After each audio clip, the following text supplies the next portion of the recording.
लागल बारो गावा बिरह बियोगवा में खाली जरी लागल बारो गावा बिरह बियोगवा में खाली जरी लुटे लहर भले बहरे बलम हो हम बाकी तुहरे पमारीला लुटे लहर भले बहरे बलम हो हम बाकी तुहरे पमारीला। आगे अंतरा है पूजा जी। आँख से छलकेला सरवा हो लोरावा से धोवाला अजरवा हो हवा के सुखा जलाए राजा होठलाली हो तुहरा बिना लगेला सजिया हमर खाली हो। आगे सबके सिंगारवा तुहरे नामे ए पिया करीला लुटे लहर भले बहरे बलम हो हम बाकी तुहरे पमारीला लुटे लहर भले बहरे बलम हो हम बाकी तुहरे पमारीला।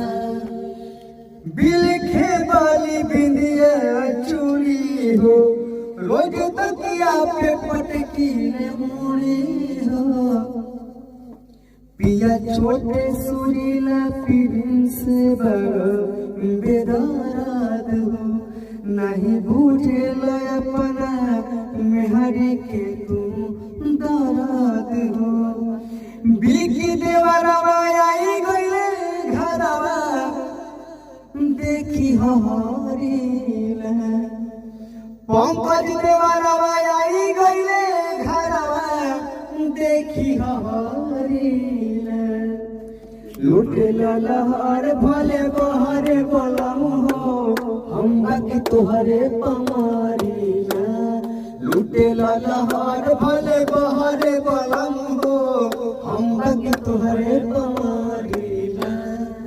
जय महादेव, नमस्कार, प्रणाम। हम गीतकार वशिष्ठ सुनीला ब्लॉग में आप लोगों का स्वागत है।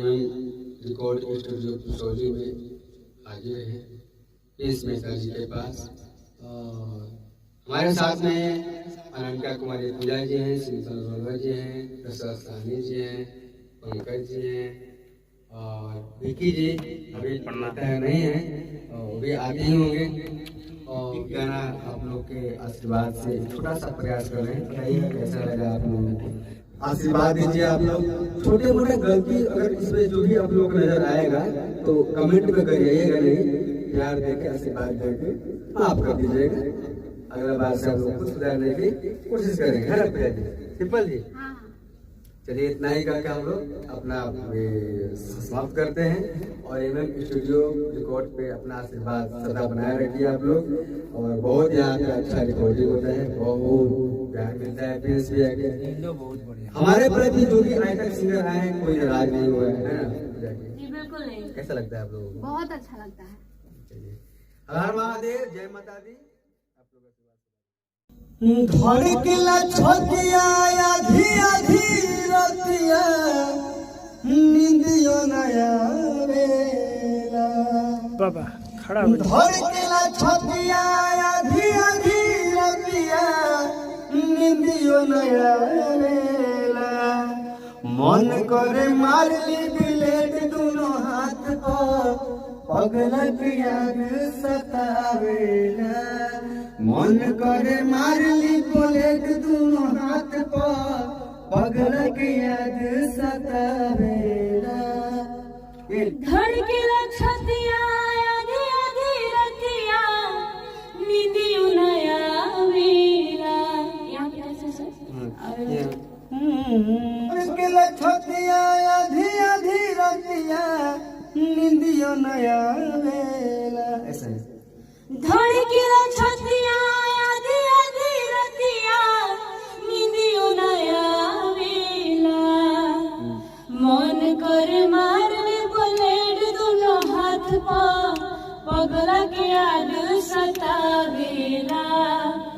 मन करे मार ली ब्लेड दोनों हाथ पा पगला के याद सतावेला।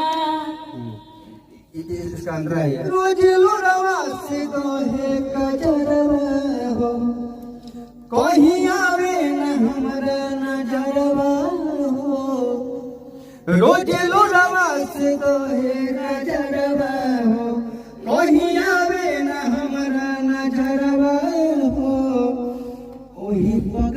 वही पगला के याद में जो तो मरीला दिल रोवेला न पदत के अगिया में जरीला लागे निकल जाए हमारो पारनवा एतना रोवेला मन करे मारली ब्लेड दोनों हाथ पर पगला के याद सतावेला। ये देखिए रोज लोरवा से दोहे कजरवा हो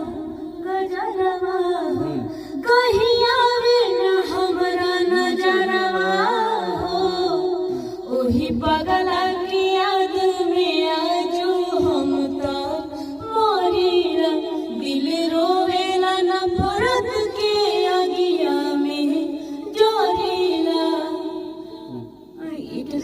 लग निकल जाई हमरो पर लागे निकल जाई हमारो परनवा अतना रुआवेला मन करे मारली ब्लेड दोनों हाथ पा पगला के याद सतावेला मन करे मारली ब्लेड दोनों हाथ पा पगला के याद सतावेला।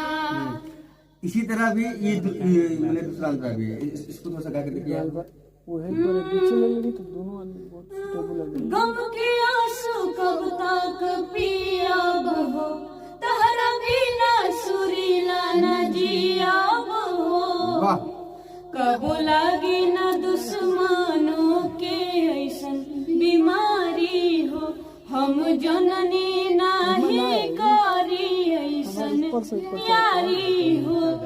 ये कैसे कहेले पूजा दूजा याद नया कहले पूजा दूजा के हो याद नया आवेला मन करे मारली ब्लेड दोनों हाथ पा पगला के याद सतावेला मन करे मारली ब्लेड दोनों हाथ पा पगला के याद सतावेला। हम हर महादेव हम गीतकार वशिष्ठ सुनीला ब्लॉग में आप लोग का स्वागत है। आप लोग कैसे हैं? और आज हम लोग आए हैं स्टूडियो रिकॉर्ड पुरसौली में प्रिंस मेहता जी के पास और अच्छा गीत लेकर हम आए हैं। और हमारे सिंगर अनंका कुमारी खुदाई जी आए हैं, शिल्पा और राज जी आए हैं। तो इन लोग से थोड़ी सी कमेंट परिचय कर लीजिए, उसके बाद में हम लोग अपना आगे की ओर बढ़ते हैं। नमस्कार, प्रणाम। हम गायिका अनंका कुमारी पूजा और एक बहुत ही खूबसूरत सा दर्द भरा गीत लिखे मैंने हमारे गुरु जी वशिष्ठ सुनीला जी। बहुत ही प्यारा, बहुत खूबसूरत सा सॉन्ग है, दिल को छू जाने वाला, आप जरूर सुने। बहुत अच्छा गा रहे हैं अनंका कुमारी पूजा जी, बहुत प्यारा, मुझसे भी बेहतर आता है। अच्छा। आप लोग वशिष्ठ सुनीला जी जो मेरे गुरु हैं उनके चैनल पे जाइए और जो भी ब्लॉग सब देखिए, लाइक कमेंट शेयर कीजिए, सब्सक्राइब तो जरूर करना भूले नहीं। अरे गौरव है में काहे लोग लेत बापर नवा दाबी के नरेटी के। अरे गौरव है में काहे लोग लेत बापर नवा दाबी के नरेटी के। अरे बेटा से कम नहीं करी है अदरवा। अरे बेटा से कम नहीं करी है अदरवा। देखो जन्म के गो बेटी के।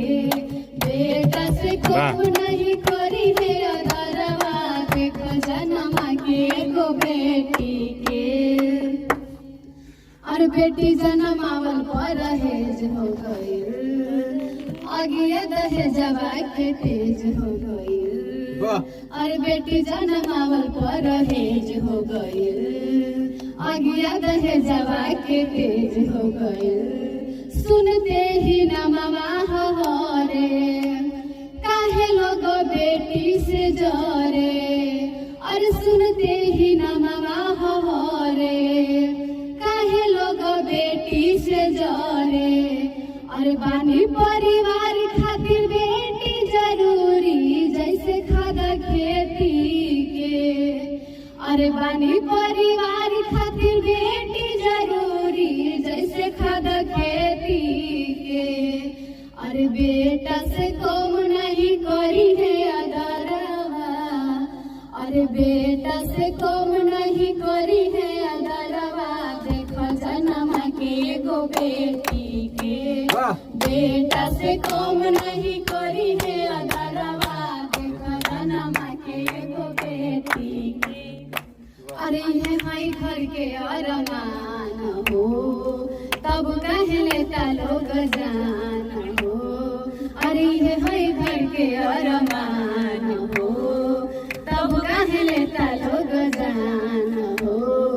अरे बेटी को बोने ली माई, अरे माई ना तो बेटा कैसे आई। अरे बेटी को बोने ली माई, अरे माई ना तो बेटा कैसे आई। बेटी जनमैब बड़ा सुख पैब, कहेली चहेती के। अरे बेटी जनमैब बड़ा सुख पैब, कहेली चहेती के। अरे बेटा से कम नहीं करी है अदरवा, अरे बेटा से कम नहीं करी है अदरवा। देख जन्म के एगो बेटी के, बेटा से कम नहीं करी है अदरवा। देख जन्म के एगो बेटी के। नमस्कार प्रणाम, हम गीतकार सुनील सुरीला, गीतकार वशिष्ठ सुनील सुरीला ब्लॉग में स्वागत है। और आइए हम लोग आज एमएम रिकॉर्ड स्टूडियो कुशोली में हैं। बहुत अच्छा गीत का हम लोग टाइमिंग कर रहे हैं। साथ में पूजा जी हैं, शिल्पा अरोड़ा जी हैं, और आप लोग का आशीर्वाद सदा बना रहे हैं। आइए सिंपल जी अपने इच्छा अनुसार एक गीत आप लोग के बीच में सुनाना चाहते हैं, और इनसे सुनते हैं क्या गा रहे हैं। जी सिंपल। हेलो नमस्कार प्रणाम, मैं सिंपल अरोड़ा मेहता जी के स्टूडियो आई हूँ। एक छोटी जिसके गीतकार है मुला जरासिया जी। उन्हीं का गाना है, बहुत अच्छा और ये हम गा रहे हैं।